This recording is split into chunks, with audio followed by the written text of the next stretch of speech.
Começando mais uma edição do nosso TVI News, aqui pela TVI, canal 24.2, da sua operadora TV Cabo para o sul da Bahia. Muito obrigado pela grande audiência, Ilhéus e Itabuna, as duas maiores cidades aqui do sul, pioneiras na TV por assinatura em todo o norte e nordeste do Brasil e centro-oeste, hein? Há 20 anos aí com a gente, muito obrigado mesmo pelo carinho da sua audiência. Olha, gente, quem não tem a operadora aí pode nos assistir pelo YouTube no canal TVI Oficial e lá também pode interagir pelo chat, viu? Você também pode participar através do nosso WhatsApp, interaja com a gente, mande um vídeo na horizontal, celular deitadinho assim, e você pode ser repórter por um instante, mandando aí informações da sua rua, do seu bairro, da sua cidade, pode também fazer denúncias aí, tá certo? Fique à vontade que a gente vai publicar aqui o seu vídeo, pode mandar também mensagem de texto, só não vale ligações ou mensagem de áudio, tá bom? Nós estamos também no stream tviplay.com.br, lá você encontra o Jornal à Tarde, para você ficar por dentro de tudo que está acontecendo agora, na sua cidade, no seu bairro, no seu estado, no Brasil e no mundo, através do Jornal à Tarde, maior portal de notícias do Norte e Nordeste do Brasil, há mais de 100 anos informando a nossa população. Então você já sabe, é gratuita a informação no nosso tviplay.com.br. Você também que tem um celular Android, você pode nos acessar pelo aplicativo TVI Play Brasil, tá bom? Então baixa lá o aplicativo, é grátis. Se você acessa a TVI, acessa também o Jornal à Tarde, informações minuto a minuto, atualizando você sobre tudo que está acontecendo no mundo nesse exato momento, tá bom? Olha, estamos aqui direto dos estúdios da TVI, no Alto das Comunicações, no bairro de Fátima, bem pertinho de Ilhéus, em plena Mata Atlântica. E nesse momento aqui os termômetros marcam 26 graus. Hoje começamos com 19 graus e a máxima vai chegar a 28 graus ao meio-dia. O início da manhã foi de tempo nublado, muito fechado em Ilhéus e Itabuna, com a chuva, né, fraquinha, mas choveu principalmente em Ilhéus, né? Agora o sol já brilha forte, a temperatura volta a esquentar. A previsão aí para sexta e sábado é de tempo parcialmente nublado a nublado, tá bom?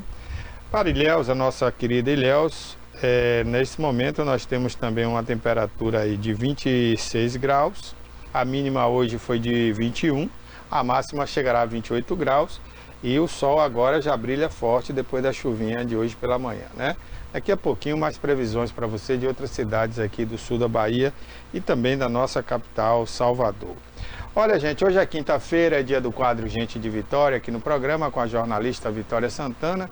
Nós vamos falar também sobre as denúncias contra o médico Antônio Mangabeira, que assediou, segundo denúncias, né, registradas já na DEAN e no Ministério Público, ele vem assediando algumas pacientes, com assédio sexual e até abuso, né, sexual, com tentativa de estupro. A gente vai comentar esse assunto daqui a pouquinho aqui no programa, ouvindo uma das vítimas que resolveu denunciar. Vamos falar também sobre política, viu? O pessoal da federação, do PT, PCdoB, PV, PSD, né, que apoiam aí o prefeito Augusto Castro, não querem a Sandra Neilma como vice. A gente vai falar desse tema daqui a pouquinho aqui no programa de hoje, tá bom?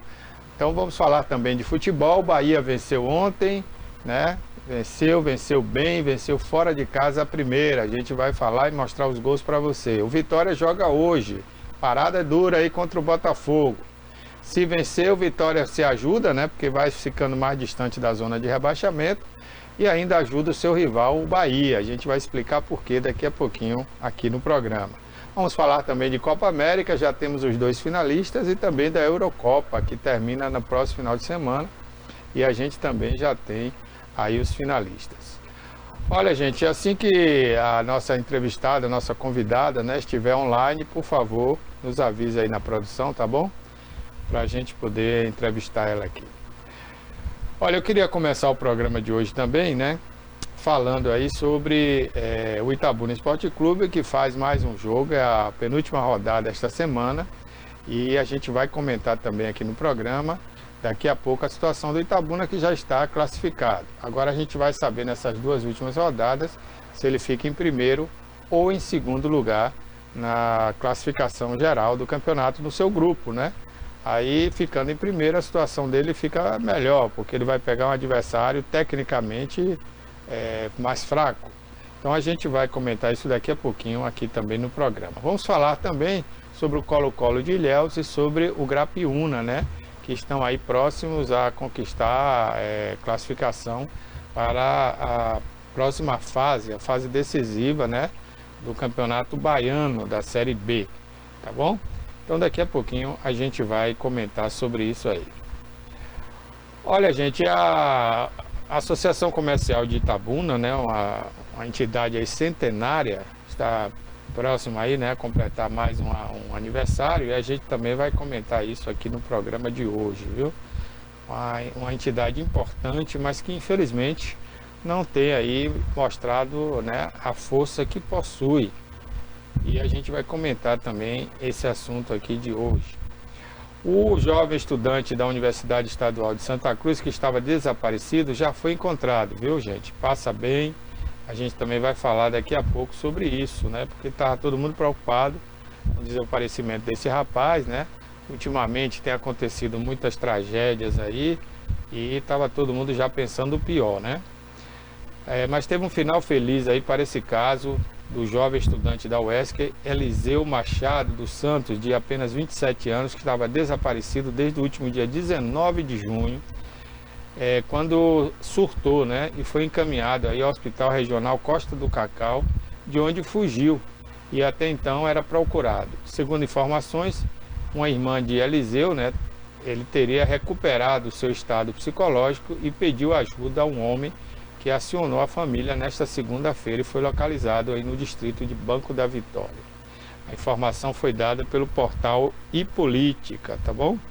Então fica aí, né, esse alento, né? Graças a Deus, uma tragédia a menos, o rapaz já foi encontrado e a gente espera que, né, não desapareça mais, né? Vamos torcer para que ele tenha uma breve recuperação aí do seu estado de saúde mental.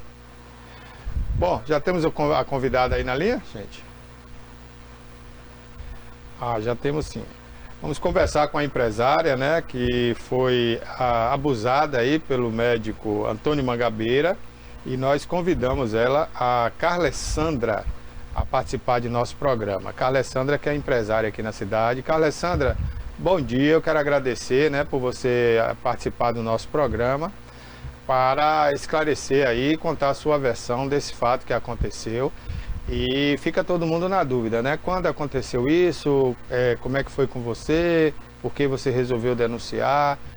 Bom dia e obrigado por ter participado aqui do nosso programa. Bom dia, pessoal. Bom dia a todos. Realmente, né, é uma tristeza ter que participar de tantos programas para dar entrevistas dolorosas, né? É triste, mas aconteceu comigo ano passado, né? Acabou de fazer um ano agora, dia 6. Foi no mesmo dia que eu tive a consulta com ele, no mesmo dia eu prestei a denúncia, né? Eu perdi um bebê, havia acabado de ter um aborto espontâneo e fiquei com constipação e procurei um gastro para investigar o motivo. E ele me perguntou os motivos, né? Se eu sabia o motivo da perda, e eu falei que não, e ele falou que era bom investigar, uma vez que eu tenho vontade de ter um novo filho, né? E ele me orientou que procurasse a especialidade, né? O doutor Mangabeira me orientou procurar ele para investigar. E eu fui à primeira consulta, não sabia, eu já tinha ouvido falar dele em relação à política, né? Porque ele foi candidato a prefeito aqui em Itabuna, mas eu não sabia. Eu sabia que ele era médico também, mas não conhecia a especialidade dele e nunca tinha ouvido ninguém falar nada sobre, né? E fui para a consulta. E lá na consulta, inicialmente ele tem faz aquela consulta, né, normal, de perguntas e tal. Logo após pediu para eu ir para trás de um biombo, na mesma sala dele. Lá deitei em uma maca e ele foi fazer o exame, né, físico. E não sabendo como funcionava, como era, né, o tipo de exame, né, da especialidade dele, eu achei que aquilo estava sendo normal. Estava incomodada, super incomodada, mas achando que aquilo era normal. Ele não pediu para eu vestir roupa nenhum, de roupa mesmo, deitei na maca, suspendeu a minha blusa, colocou a mão dentro do meu sutiã e começou a palpar os meus seios, né, os dois. Depois abaixou minhas calças até a virilha, apertava a minha virilha, perguntando se estava doendo e eu dizendo que não, relatando que não. Perguntou se eu tinha tontura e eu falei que não. Ele pediu para eu ficar de pé e ali eu já estava sentindo um incômodo muito grande, né? Mas achando que era um procedimento médico normal. Levantei e eu só percebi que eu estava sendo abusada sexualmente quando ele pediu para eu ficar de pé, que abrisse os braços para fazer esse teste, né? E ele veio por trás, me abraçou por trás, apalpando, apertando a minha virilha novamente, perguntando se estava doendo, eu dizendo que não. E foi quando eu senti que ele estava encostando o pênis, né, no meu bumbum. E ali eu fiquei paralisada naquele momento. Paralisada, porque eu não acreditava que aquilo estava acontecendo. Eu duvidei de mim, se aquilo realmente estava acontecendo, se era coisa da minha cabeça. Mas não era normal. E ele meio que, sabe, meio que se mexia, que se roçava assim em mim.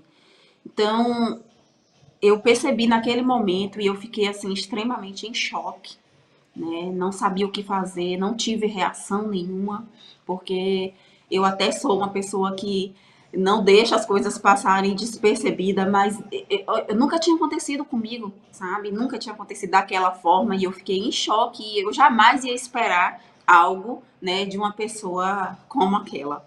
Então eu saí dali muito assustada. Meu esposo foi me buscar e eu não tive coragem de falar para ele logo, porque eu fiquei com medo da reação dele. Ele é PM.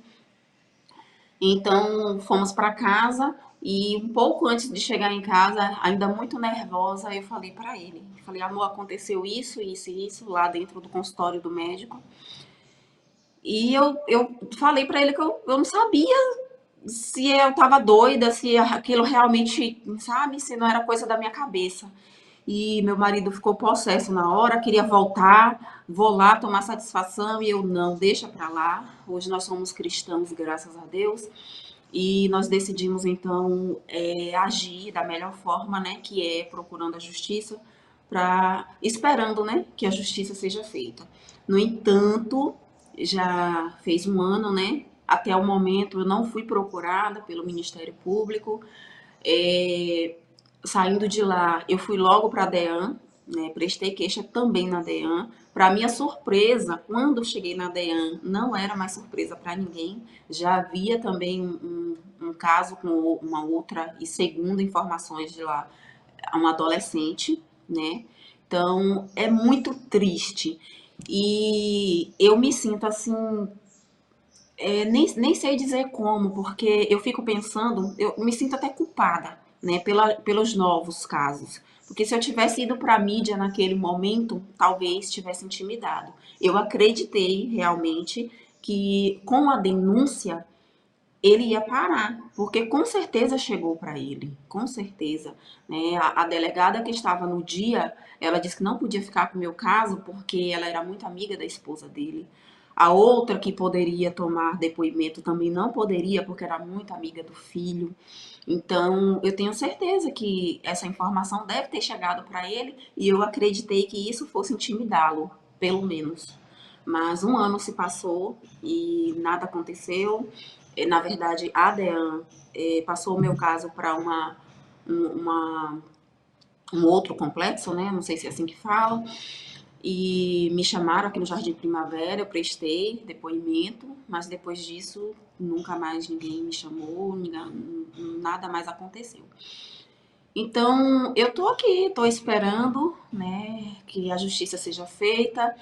E para minha surpresa também, depois que eu vim a público, né, depois que aconteceu esse caso com a Romilda, e eu me senti no dever, né, no direito de colocar a cara também, porque eu ouvi muitos comentários maldosos, né, lá na reportagem da Romilda, duvidando né, se foi realmente verdade. Então eu não poderia deixar ela sozinha nessa batalha. Resolvi sim vir para a mídia, né? Eu tenho recebido muitos conselhos de para eu tomar cuidado.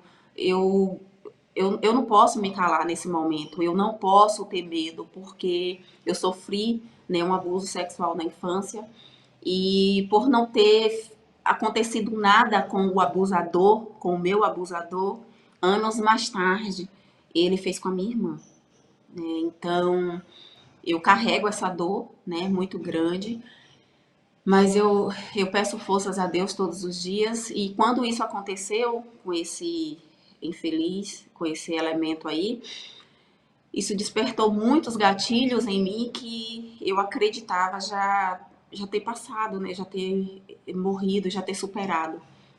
Despertou muitos gatilhos. Eu passei por meses sentindo o nojo do meu marido quando ele me tocava, porque vinha um filme na minha cabeça. E foi bem complicado, mas Deus me tratou e eu tenho tentado superar isso a cada dia. Mas eu não posso deixar é, eu não posso me calar, né? Eu sei que tem muitas mulheres passando pela mesma coisa. Ainda enquanto eu me vestia há pouco, eu recebi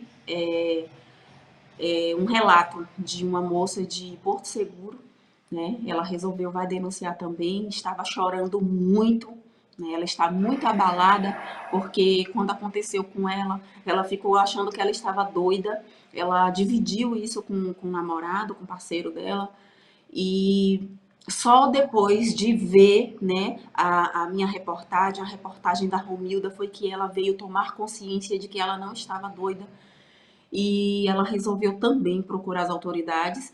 E depois dessa repercussão foi criado um grupo, né, de vítimas e acreditem que até ontem tinham 16 vítimas já, 16 vítimas dentro desse grupo. Então é muito triste. Alguém precisa parar esse cara. Alguém precisa parar esse cara. Infelizmente, as denúncias que foram feitas não intimidou ele. Então eu hoje convido, né, se tiver alguma vítima nesse momento me vendo, por favor, vocês não estão sós. Hoje eu não estou só. Naquele momento eu também senti medo, né, de me expor, porque ele é uma pessoa influente, uma pessoa que tem dinheiro, né, e a gente se sente pequena, essa é a verdade. A gente acredita que ninguém vai acreditar na gente e bate esse medo mesmo, é normal.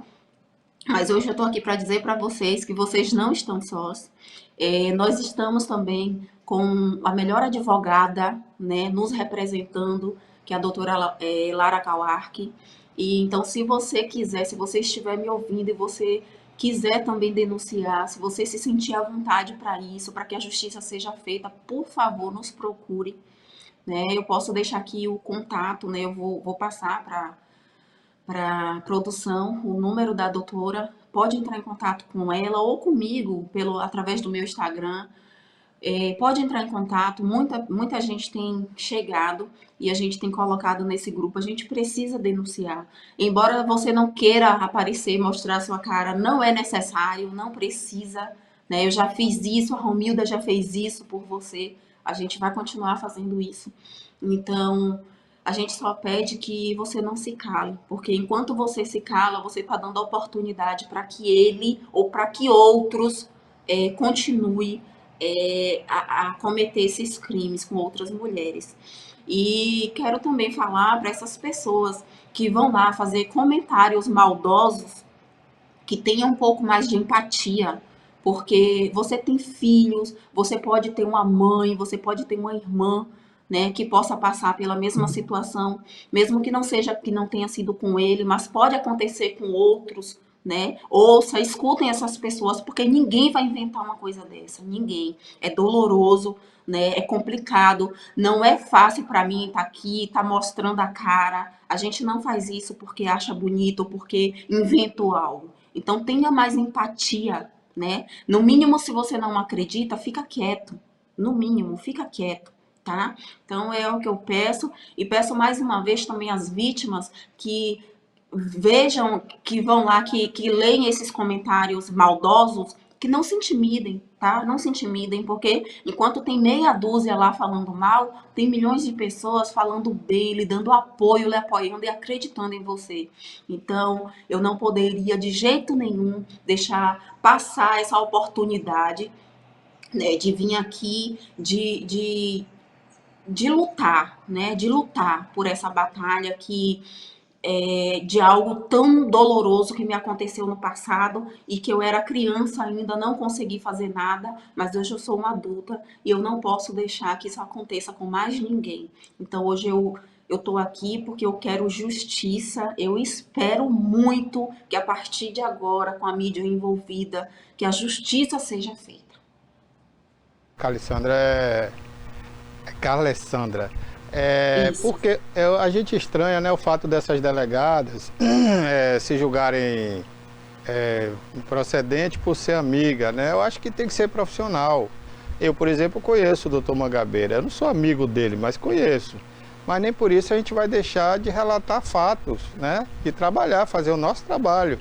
E a delegada teria que ser, no mínimo, profissional. Ela tinha que intimá-lo, ouvi-lo, mesmo na condição de amigo ou não, não importa. Cada um tem que fazer seu trabalho, né? Ela não está ali julgando, a delegada não julga, a delegada apenas ouve as partes e dá sequência ao inquérito policial para que esse inquérito vá para a mão do Ministério Público e se torne aí um processo judicial. Quer dizer, tem um ano que você fez a denúncia e de lá para cá nada aconteceu, isso não veio a público, a gente não ficou sabendo, né? A delegacia ocultou esse fato, abafou. Então, quer dizer, a delegada, além de se colocar suspeita, ela foi suspeita mesmo e omissa. Eu acho que o papel do delegado não é esse. O juiz, tudo bem, o juiz pode ser amigo ou parente de uma das partes, aí ele fica impossibilitado de julgar. Mas o delegado, ele não está ali para julgar. Então, ainda que ela seja amiga, irmã, não importa, ela vai intimá-lo, fazer o papel da delegacia. Vai intimá-lo, ouvi-lo, fazer as perguntas ali devidas, ele vai dar as respostas e depois seria encaminhado para o Ministério Público. Então eu lamento muito que isso tenha acontecido com você e ouvi também alguns julgamentos sobre isso, né? Algumas pessoas comentaram comigo, mas por que ela deixou para falar agora, e não sei o quê. Quer dizer, não, ela falou há um ano atrás, só que as providências não foram tomadas. E você, Exato. Alessandra, por que você também na época você não procurou a imprensa, né, para a gente dar repercussão? Porque isso já poderia ter vindo à tona com mais antecedência, né? Então, eu pensei, Barbosa, de verdade, o meu primeiro pensamento foi jogar na mídia. Mas quando eu tive medo, né, de eu ir para a mídia e de isso gerar um processo para mim. Porém, aí eu dividi isso com a moça que me atendeu no Ministério Público, se eu poderia ir para a mídia. E ela me orientou que não fosse para a mídia, porque ia atrapalhar as investigações. Isso que não seria legal. Então, eu fui orientada lá no Ministério Público a não ir para a mídia. E em relação à delegada, a informação que ela me passou lá no dia é que, acho que é lei, né? Que quando se é amigo, não pode. é, Como ela era amiga, né, da esposa muito próxima, ela não poderia pegar o caso. Foi o que me passaram. Né? Se assim procede, eu não sei, não conheço das leis, mas o que foi passado para mim foi isso. Eu não conheço essa lei porque eu já vi casos aí de delegados agirem em favor de uma questão que envolveu um irmão, que aí quando o irmão é vítima pode, né? Quer dizer, quando o parente o amigo é a vítima, aí pode. Aí quando o parente não é a vítima, é o algoz, né? É o réu, aí não pode. Então, realmente, eu vou procurar saber se existe essa regra na Secretaria de Segurança Pública aqui da Bahia. Mas só se for alguma lei recente, né? Que agora, recentemente, teve a lei do abuso de poder, mas aí já é um outro fato, né? Vamos ver. Agora, com relação à pessoa ser poderosa ou não, né? Isso aí realmente é um mal da nossa justiça brasileira, né? A gente está vendo aí agora até o Supremo Tribunal Federal descondenando pessoas, devolvendo dinheiro a réus condenados, né? Extinguindo processos porque a pessoa é poderosa ou tem colarinho branco. Isso realmente é um mal aqui do Brasil. Mas a gente não pode deixar isso passar em branco. E com todo respeito ao Ministério Público, mas ele está errado. A gente tem que dar publicidade a todos os fatos, até porque se não correr isso de transparência, o próprio Ministério Público fica demorando de resolver o caso, abafa o caso. Nós tivemos um caso aqui dos vereadores, que foi a TVI que denunciou na época a corrupção na Câmara de Vereadores, o escândalo que ocorreu por lá. Foi a TV que denunciou e foi a única TV a fazer essa denúncia. E foi para o Ministério Público, depois os vereadores, alguns foram afastados e até hoje o juiz da vara pública não deu sentença. A gente não sabe se o vereador era culpado, se não era culpado, e ficou por isso mesmo. Aí já teve vereador como o Vani, por exemplo, que foi prefeito de Itabuna, já acabou o mandato e até hoje a gente não sabe, ele era culpado ou era inocente, né? Então a gente está aqui para isso, para noticiar, para não deixar essas coisas acabarem pizza, né? Acabarem cobertas. Então o Dr. Mangabeira, ele pode ser uma pessoa importante, pode ser poderosa, pode ser rica, pode ser o que for. A gente não vai se intimidar por isso. E eu conheço ele, conheço a esposa dele, inclusive, a doutora Célia, uma pessoa maravilhosa. Mas se ele tiver errado, ele tem que pagar. Ainda que fosse meu irmão, ele está errado, ele tem que pagar, né? Não se pode cometer um crime nesse país e ficar impune. E o médico, ele tem uma responsabilidade muito maior, porque nós, familiares, confiamos, né, as nossas filhas, esposas, né, aos médicos, né? Já pensou se todo mundo fosse ao médico, teria que ir vigiando, olhar, né? Então a gente confia no profissional, além de confiar, claro, na pessoa, a gente confia no profissional que não vai abusar ali de uma paciente, como você, por exemplo, que demorou até cair a ficha, né? Peraí, será que isso é verdade mesmo? Eu estou sendo abusada, né? Então fica uma situação difícil e aí é ruim para os outros profissionais também, porque aí como confiar nos outros médicos, né, a partir de uma atitude dessa, né? Agora, você presenciou assim algo, ele olhando para você de modo diferente, fez alguma gracinha, alguma brincadeira antes da consulta? Antes, não. Ou não, perdão. Eu tô lembrando agora que ele fez um comentário.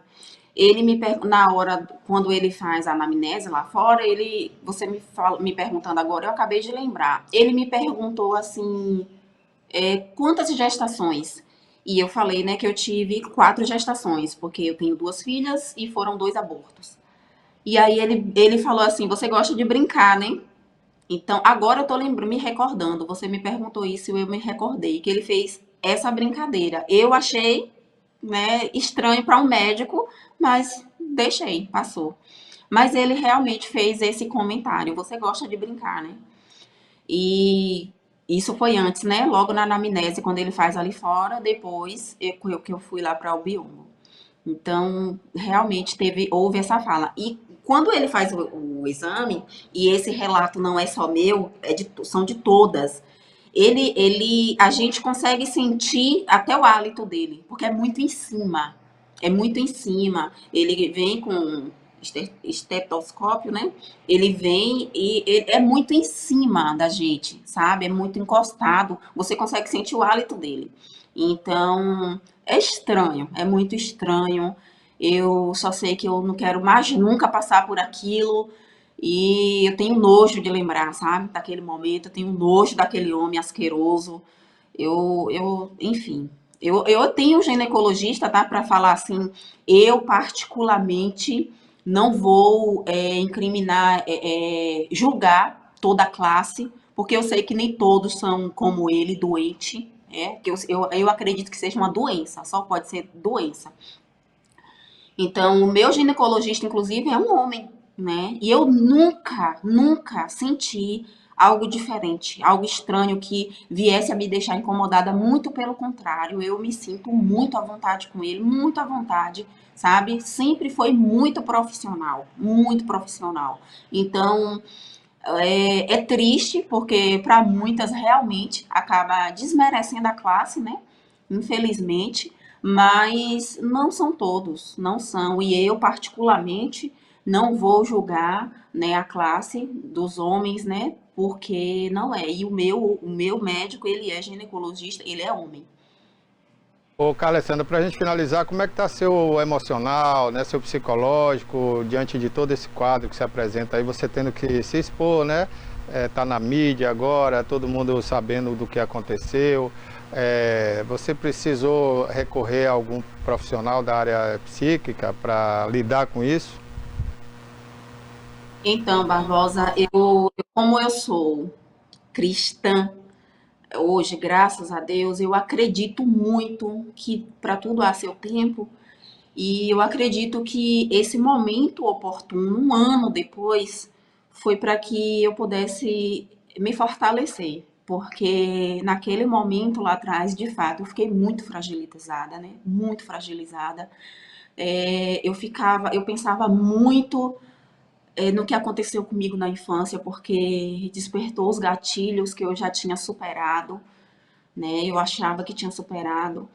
E eu fiquei com o emocional muito abalado mesmo. Eu não procurei exatamente uma profissional da área na época, mas eu tenho amigas, né, que são profissionais e que eu acabava desabafando, né, e ouvindo delas algumas coisas. Eu desabafei com muitas amigas sobre isso e principalmente o que eu estava passando, né, porque foi muito difícil para mim, para o meu esposo, né, para o meu marido, que teve uma mulher por meses que estava sentindo nojo dele. Nojo e assim, ele sem culpa nenhuma, mas era algo que eu não conseguia lidar naquele momento, sabe? Era espontâneo. Então, eu senti muito, sabe, por ele. É triste porque acaba afetando toda a nossa família, né? É muito triste. Mas hoje eu tô forte. Eu acredito que hoje eu esteja mais forte que aquele momento lá passado. E por isso que eu tô dizendo, eu acredito que Deus me permitiu esse ano para que eu me fortalecesse, para que eu pudesse hoje estar aqui firme para não deixar impune esse crápula. Então, hoje eu estou bem, gente, eu estou bem, graças a Deus eu tenho recebido muitas mensagens de apoio. Dói, eu não posso negar não, o gatilho ele ainda vem, toda vez que eu falo disso eu me lembro, né, eu me lembro dos toques nojentos, eu me lembro do que passou comigo no passado, eu me lembro de tudo, né, é doloroso, mas eu tô firme, eu vou permanecer firme, eu não vou deixar nada me abalar, né? Eu não vou deixar me intimidar e não vou deixar que esses comentários maldosos me permitam desistir, não vou deixar. Então hoje, Barbosa, eu busco forças no Senhor, é no Senhor, sabe, para me fortalecer todos os dias, para que eu consiga ver a justiça sendo feita. Ok, olha, muito obrigado por ter aceito o nosso convite, participar aqui do programa. O espaço vai estar sempre aberto, a gente está à disposição para apoiar vocês, né? Ainda que uma pessoa.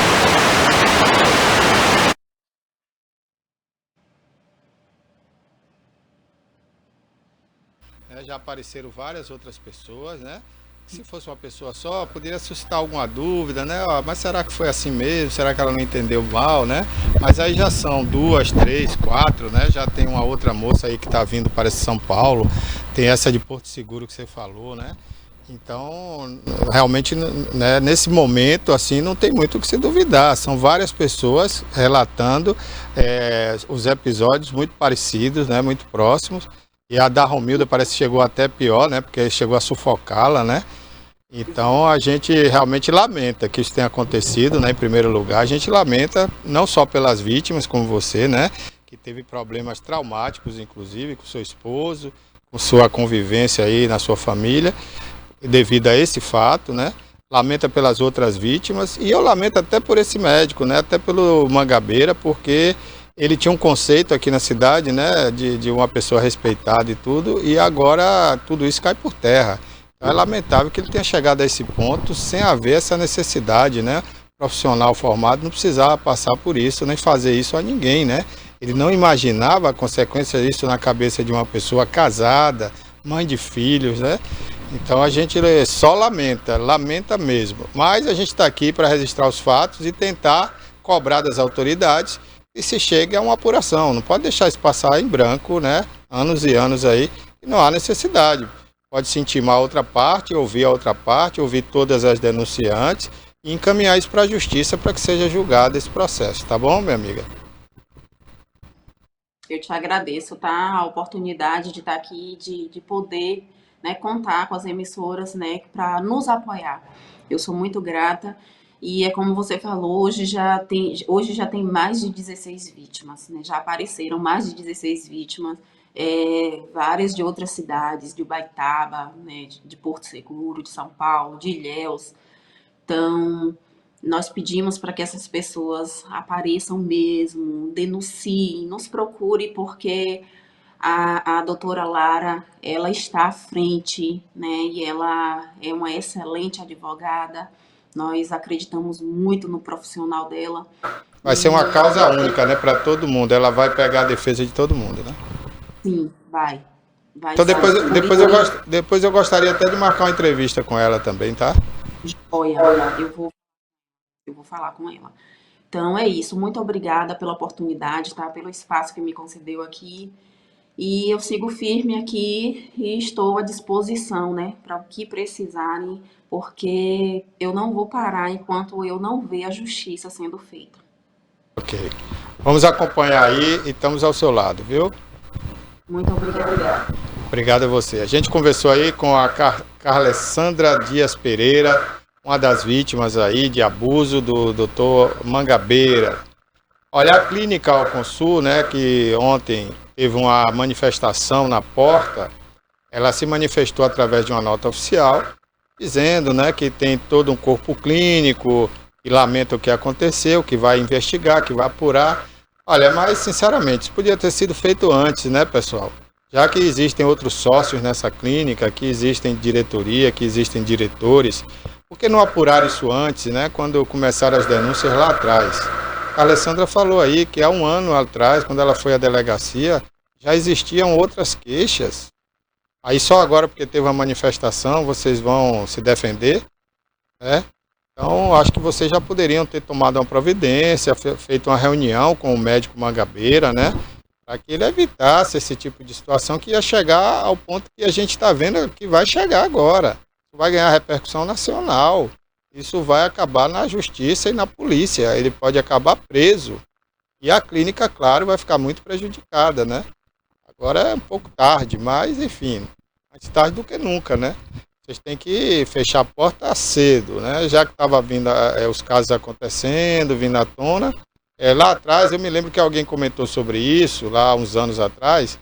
Aí falavam assim, não, isso é questão política. E abafaram o caso, deixaram para lá. A gente mesmo aqui não divulgou. Também ninguém nos procurou na época diretamente para fazer a denúncia, né? Mas, enfim, é uma situação lamentável. Como eu disse antes, a gente lamenta e lamenta muito pela clínica, pelas pacientes e pelo próprio Mangabeira, que não tinha necessidade nenhuma de passar por isso. Uma pessoa, né, bem casada, a doutora Célia é uma figura maravilhosa, né? Vive para a família. Então, né, aparentemente a gente não vê motivos para um médico, né? É como a paciente falou aí, parece uma doença, né? É terrível isso, a gente lamenta. Bom, estamos chegando quase ao final desse bloco. Daqui a pouquinho tem gente de Vitória. Então vamos comentar aqui algumas informações que estão hoje aqui no Jornal à Tarde. O maior portal de notícias do Norte e Nordeste do Brasil, né? E tem algumas notícias aqui que você pode checar lá através do nosso aplicativo TV Play Brasil ou pelo stream tvplay.com.br. Lá tem um Jornal à Tarde inteiramente grátis. E lá tem uma notícia aí de um goleiro que levou tiros no campo, gente. Tiros de bala de borracha, viu? Uma partida de futebol profissional ficou marcada com um triste ocorrido. Foi na noite desta quarta-feira na cidade de Anápolis, no estado de Goiás, durante uma confusão. Um agente da Polícia Militar de Goiás efetuou um disparo na perna do goleiro Ramon Souza, da equipe do Grêmio Anápolis. Por meio da nota, o Grêmio Anápolis repudiou o ato, né, e atribuiu o fato a um policial do Comando de Policiamento Especializado, CPE. O clube disse que o jogador foi atingido de forma covarde. Tem as imagens aqui, né, do momento do tiro. Eu não vejo, sinceramente, necessidade para isso, né? Um policial totalmente despreparado, maluco. Aliás, gente, eu já comentei isso aqui, mas claro que você não deve lembrar, né? A gente fala muita coisa aqui todo dia. Tinha que acabar com essa história de polícia militar dentro do campo, do futebol.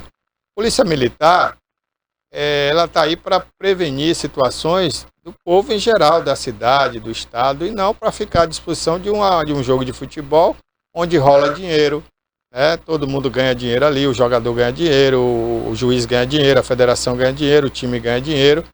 Então, a polícia militar ela é paga pelo Estado. Então, ela não tem que estar dentro de um estádio de futebol. Os times de futebol, a federação de cada estado, tem que pagar seguranças, como é feito na Europa, como é feito em outros países. Esse negócio de botar a polícia militar dentro de estádio, não, a polícia militar tem que estar na periferia, evitando violência. É por isso que acontece muita violência, porque onde a polícia tinha que estar, não está. Aí a polícia militar vai tomar conta de show, vai tomar conta de jogador de futebol, para o juiz não apanhar. Não, a polícia militar não tem que estar com isso não. Se o juiz apanhar, que ele vá para a delegacia e dê queixa. Se o torcedor apanhar, que ele vá para a delegacia e dê queixa, né? Mas o soldado, o empregado do Estado, tem que estar à disposição de empresa privada, de evento privado, onde rola muito dinheiro, e a polícia militar não está lá para isso, não. A polícia militar tem que estar nos bairros, nas cidades, cuidando das pessoas. Então vamos acabar com isso de uma vez no Brasil. Talvez esse episódio que aconteceu ontem lá em Goiás sirva até como um gatilho para as autoridades, os deputados, né, começarem a debater sobre isso. Por que policial armado no estádio? As pessoas vão lá para se divertir, né? Se for algum bandido lá, que a segurança chame a polícia, prenda aquele indivíduo e leve, saia do estádio.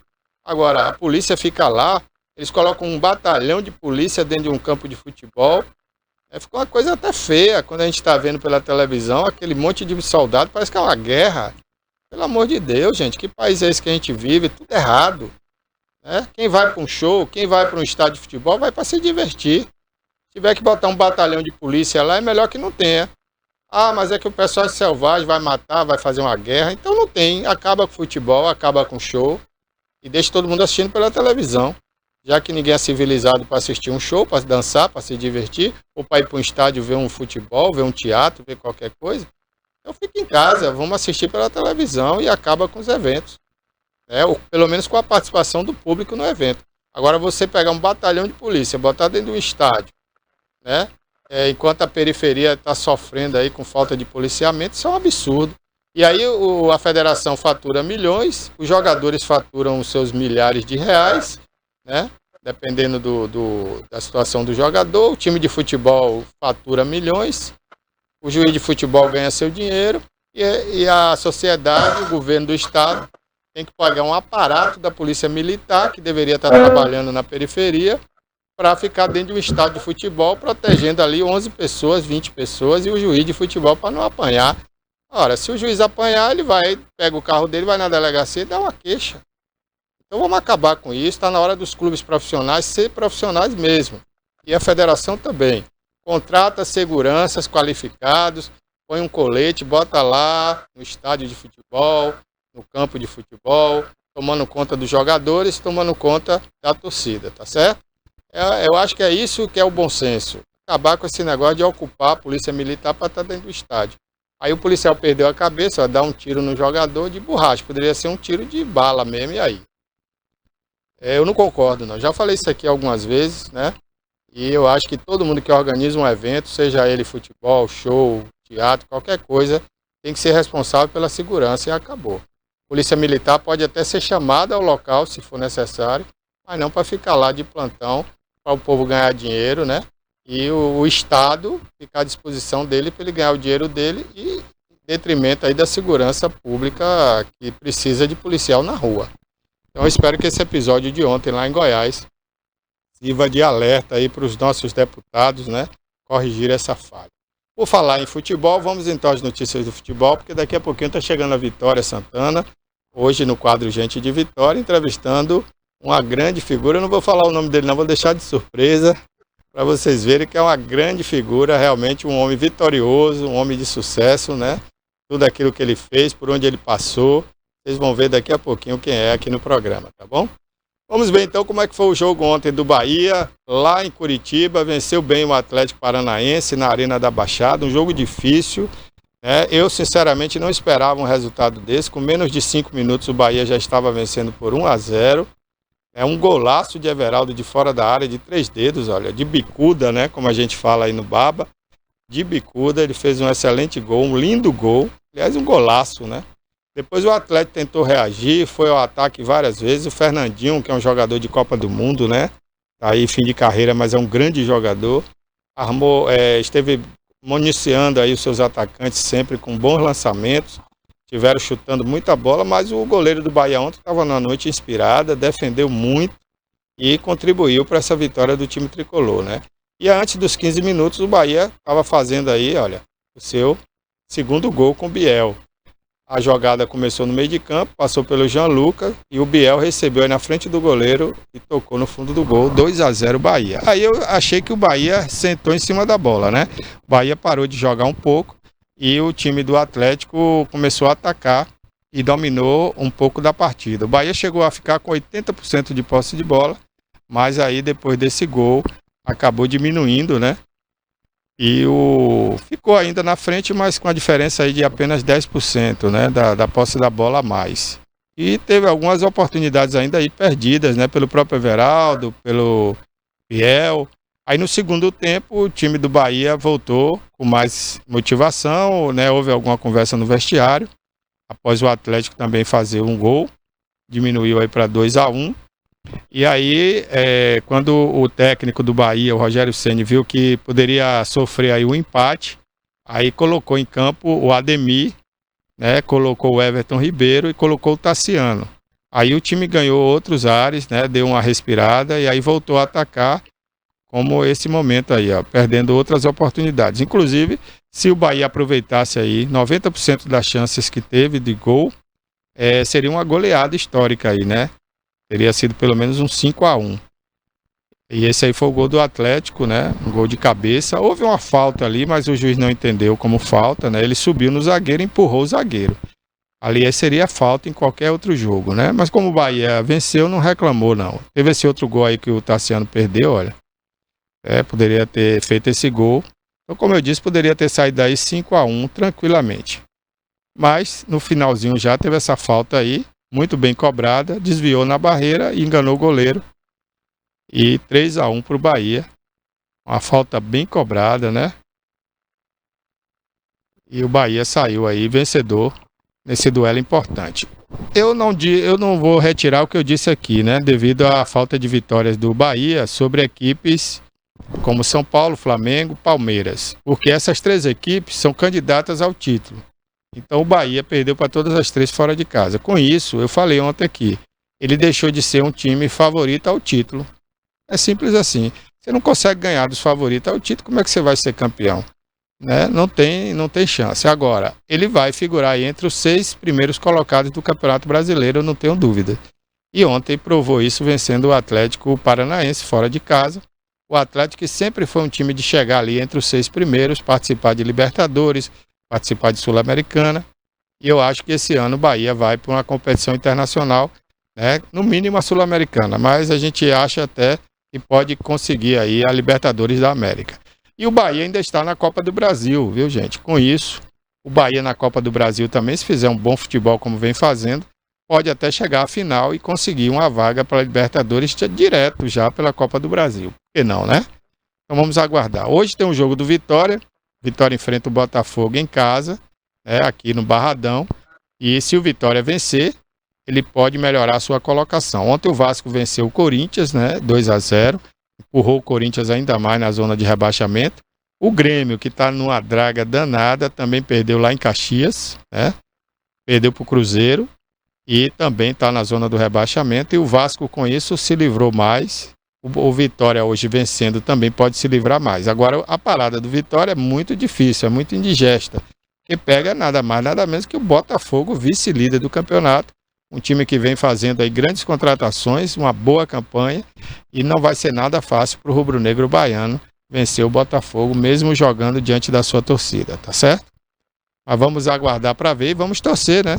Que o Vitória consiga vencer. Ok. Bom, então é isso aí que a gente tinha para falar agora de futebol. Não vai dar tempo de falar mais. Eu ia falar sobre a seleção, né? Ontem tivemos mais uma classificada para as finais da Copa América. Foi a Colômbia, conseguiu passar pelo Uruguai. Colômbia que poderia, né, ter jogado ontem contra o Brasil, mas contra o Uruguai venceu. O Rames Rodrigues, que não joga nada no São Paulo, quase nada, jogou muito ontem, contribuiu para essa vitória da Colômbia. Então vamos ter uma final aí de Argentina e Colômbia, né? No próximo final de semana vai ser um bom jogo, uma boa oportunidade para a gente torcer contra a Argentina, né? Até porque a Colômbia é amarela, então dá uma sensaçãozinha boa para a gente, né? Ganhar da Argentina. Bom, então vamos lá, vamos uma matéria aqui, né? Antes de chamar a Vitória Santana. Tinha outros assuntos políticos aqui, mas eu vou deixar para amanhã, viu? Para a gente fazer esse comentário aí, tá bom? Tem um assunto aí da Sandra Neilma, né? Que está sendo rejeitada como vice no grupo do prefeito Augusto Castro, devido a uma pressão, né? Do pessoal da federação do PV, PCdoB, PT e PSD. E a gente vai explicar isso melhor para você no programa de amanhã com mais tempo, tá bom? A gente vai comentar aqui essa situação política de Itabuna, viu, gente? Então amanhã tem muito assunto aí, vamos falar também do partido do João Leão, né? Mas por hora vamos ver aí uma matéria, né, do Robson Conceição, campeão mundial de boxe, que foi recebido pelo governador Jerônimo depois do triunfo aí da grande vitória. Vamos ver e depois você fica com o quadro Gente de Vitória.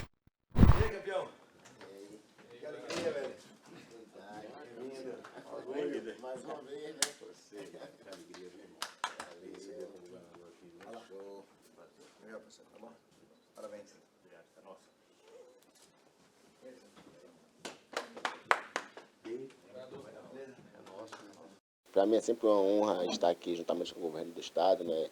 O governo que mais trabalha juntamente com o esporte, então eu tenho certeza que juntos vamos salvar muitos jovens e muitas crianças. Eu fico muito feliz com essa recepção, né, da Bahia, Salvador, São Caetano, que sempre estão comigo enviando mensagem positiva, acreditando em mim, minha determinação, minha garra, nunca me deixaram desistir também, sem o apoio de todos eles.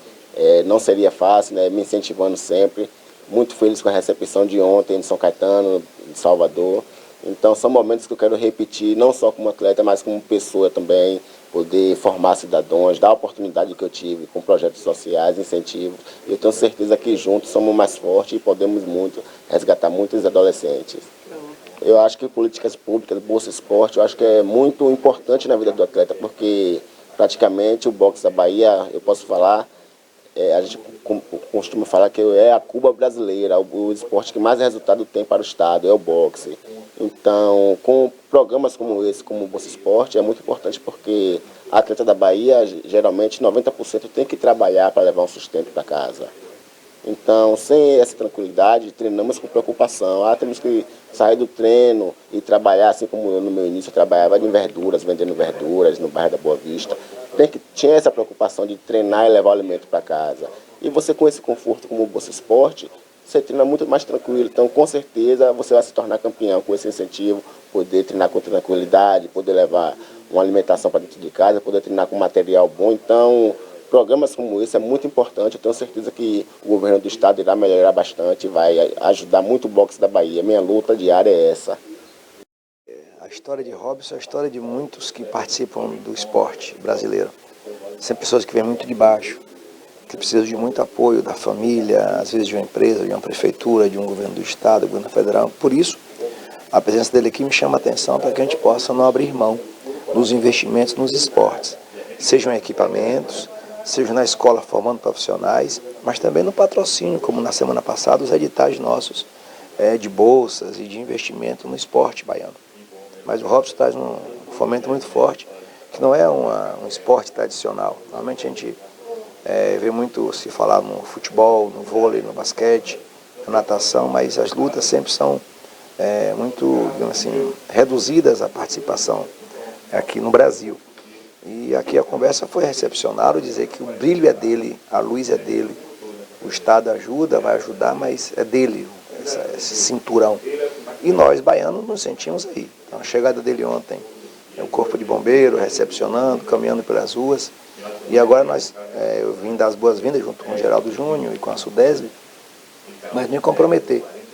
Nós firmamos aqui um acordo para a gente poder difundir e fortalecer o boxe no estado da Bahia, inclusive no bairro de origem dele, que é São Caetano, um centro de boxe para que as crianças, os jovens possam ter uma oportunidade que ele não teve um centro de boxe desse, mas eu quero muito parabenizá-lo, a ele, a equipe dele, e dizer que nós vamos fortalecer com a presença dele o boxe na Bahia.